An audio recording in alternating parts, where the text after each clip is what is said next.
Capítulo 7.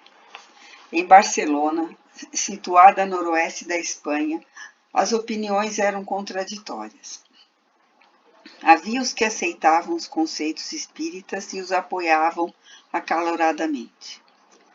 Por causa da proximidade da fronteira com o sul da França, era fácil receber notícias do movimento que então se propagava por todo o país. Muitos tentavam compreender os acontecimentos que envolviam as pesquisas espíritas, atingidos por inesperado interesse. Os que mais prontamente aceitavam a revelação das verdades espirituais sentiam como se as esperassem há muito tempo. No entanto, o número de inimigos era igualmente enorme, e as discussões cresciam, fervorosas em torno do assunto. Miguel, um dos mais ativos e bem-sucedidos negociantes de Barcelona, era estudioso dos postulados espíritas e defensor do movimento. Para ele, os fatos espíritas eram muito mais do que uma curiosidade ou mesmo uma nova filosofia. Reconhecera neles verdades inegáveis que respondiam aos mais profundos questionamentos de sua alma.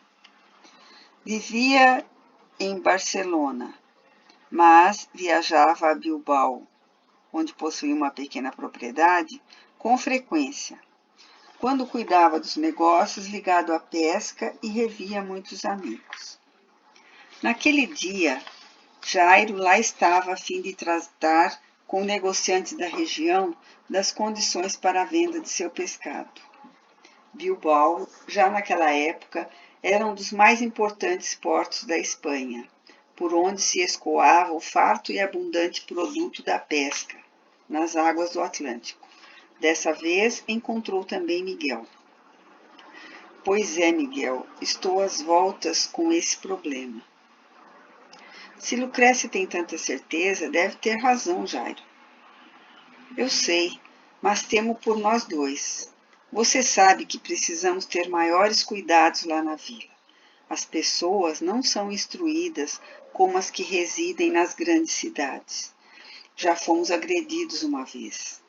Chamaram Lucrécia de bruxa e atiraram pedras em nossa casa. Tivemos de ficar alguns dias fora e saímos escondidos durante a noite. Recorda-se disso? Sim, e como esqueceria? Vocês tiveram de se esconder até que as coisas se acalmassem. Lembro que enviei um de meus colaboradores de confiança para tomar conta das suas coisas. Foram dias difíceis. Então, o povo de lá é muito supersticioso e não consegue enxergar a realidade. Paciência, meu irmão. O tempo vai mostrar a verdade a todos. O progresso não pode ser freado. Ele é como uma grande onda que se forma ainda em mar alto, fazendo sentir seus reflexos aqui na praia. Embora a mudança e a renovação assustem o homem, ele acaba percebendo que é impossível conter a verdade. Pode acreditar nisso. Buscamos apaziguar aos poucos os ânimos de nossos agressores, demonstrando através de nossas atitudes que só queremos o bem de todos. Foi e ainda é difícil. Houve mais ataques como aquele? Não, graças a Deus, ataques diretos não. Entretanto, temos de ser cautelosos o tempo todo, cuidar do que falamos, de como agimos. E Lucrécia restringiu a sua ajuda com as ervas ao nosso pequeno grupo de estudos. Agora oramos reservadamente em nosso grupo ou em casa, sempre que alguém da comunidade necessita de ajuda. Precisamos estar atentos. Sentimos como se houvesse sempre gente à espreita, esperando cometermos algo de errado para nos acusar. Há muitos à espreita, meu irmão, muitos. Além de vizinhos, há as testemunhas invisíveis. E essas, sim, fazem a maior diferença. Não se esqueça nunca disso, Jairo. Entende por que me preocupo com a situação? O que será de nós se alguém descobrir que acobertamos uma assassina? Pelo pouco que sei, ela não matou ninguém. É verdade, Mas, se não matou, por que não houve tempo hábil? Até onde sei, foi impedida de cometer o crime.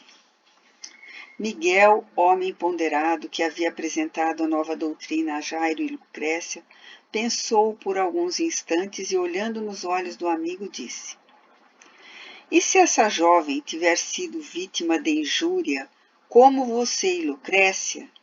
E se ela for inocente? Como, Miguel? Quem faria uma coisa dessas? Inventar uma mentira? Para quê? Não sei, Jairo, estou apenas raciocinando sobre o que você mesmo acabou de dizer. E se essa jovem for inocente? Se estiver sendo realmente cometida alguma injustiça contra ela, como foi cometida contra vocês, como se sentiria? Ia querer ajudá-la, isso não se faz. Então, acho que apesar do perigo a que indiscutivelmente você e Lucrécia estão expostos, é preciso tentar compreender a situação. Tenho visto muitos amigos atacados e injustiçados como você e Lucrécia, apenas por expressarem simpatia pelo movimento espírita. Quer dizer que continua acontecendo também em Barcelona? Continua e se acentua. Poderosos opositores têm tramado às escondidas, tentando criar todo tipo de empecilho ao crescimento e à disseminação desse abençoado movimento. Muitos têm sido discriminados e perseguidos em pleno século das luzes e das ideias. Portanto, tenham um pouco de paciência. O objetivo de vocês é nobre e isso contará a favor dos irmãos. Jairo não respondeu. Estava preocupado, mas a possibilidade de a jovem ser vítima de algum tipo de perseguição sensibilizou-o mais do que todas as palavras da esposa. Permaneceu calado por instantes e depois mudou de assunto, falando sobre o principal motivo que o levara à província. Os dois amigos passaram a tarde em animada conversa com outros negociantes sobre preços e condições para pescas, canais de escoamento e técnicas de conservação do pescado. Ao entardecer, depois de se despedirem dos demais, Jairo comentou: Miguel, você acha mesmo que é possível uma cilada preparada para Emily? E por que não? Sabe quão poderosa é a família da qual ela pertence? Mais ou menos. Os pais do marido são donos de metade da Espanha. São tão poderosos assim? Muito. Creio que mais do que possamos imaginar. Tem muita influência em todos os setores de nossa economia. Trata-se de família tradicional que enriquece mais e mais à medida que o tempo passa. Além disso, eles têm estreita ligação com a Igreja e já são famosos pelo apoio que, incondicionalmente, têm dado ao clero. Para você ter uma ideia, são eles que realizam aquela famosa festa. Aquela festa gigantesca que traz bispo até de Roma? Exatamente, meu amigo. Meu Deus! Seguiu em direção à casa de Miguel, onde Jairo se hospedava sempre que ia a Bilbao, quando o primeiro comentou: Jairo, gostaria de passar em uma livraria. Você se importaria de me acompanhar antes de irmos para casa? De forma alguma. Miguel sorriu para o amigo de longa data e foram para a pequena e agradável livraria. Jairo cumprimentou com cordialidade o dono da loja, que os recebeu pessoalmente, mas se manteve retraído. Sentiu-se sem jeito. Embora apreciasse os livros, não sabia ler. Lucrécia era quem, com o pouco que sabia, lia para ambos. Jairo procurou se distrair folheando alguns exemplares enquanto Miguel conversava com o proprietário. Por fim, ele se despediu levando alguns livros. Ao saírem, Miguel entregou um pacote a Jairo, dizendo: Este é para você e Lucrécia. Obrigado por esse e pelos outros que nos mandou. Tem sido de grande valia. Fico satisfeito.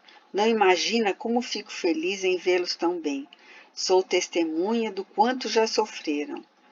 Por isso me alegro quando os vejo progredindo. Jairo sorriu agradecido. Miguel era para eles o protetor amigo que os aconselhara em um momento difícil. Ao fugir de Marrocos, sua terra natal, traziam somente o endereço de um primo que residia em Madrid e que talvez os pudesse receber. Chegando, souberam que o primo se mudara para Barcelona. Com recursos mínimos, suficientes apenas para a viagem que terminaria ali, precisaram seguir muito além e economizaram até na comida. No final, depararam com a dura realidade. O primo não estava tampouco em Barcelona. Ninguém ouvira falar dele no endereço que lhes fora dado pelo senhorio da casa em Madrid. Sem ter o que comer e sem nenhum recurso, Lucrécia e Jairo ficaram na rua, em pequena viela, e tentaram achar trabalho. A dificuldade se agravava dia a dia.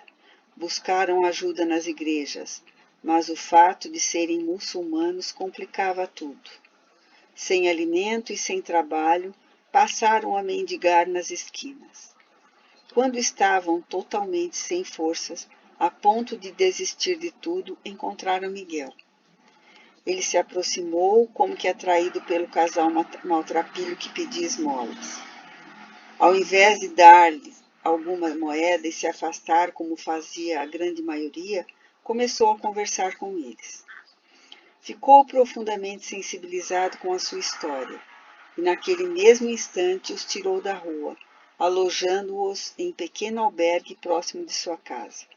Depois ajudou Jairo a arranjar trabalho e aos poucos tudo começou a melhorar.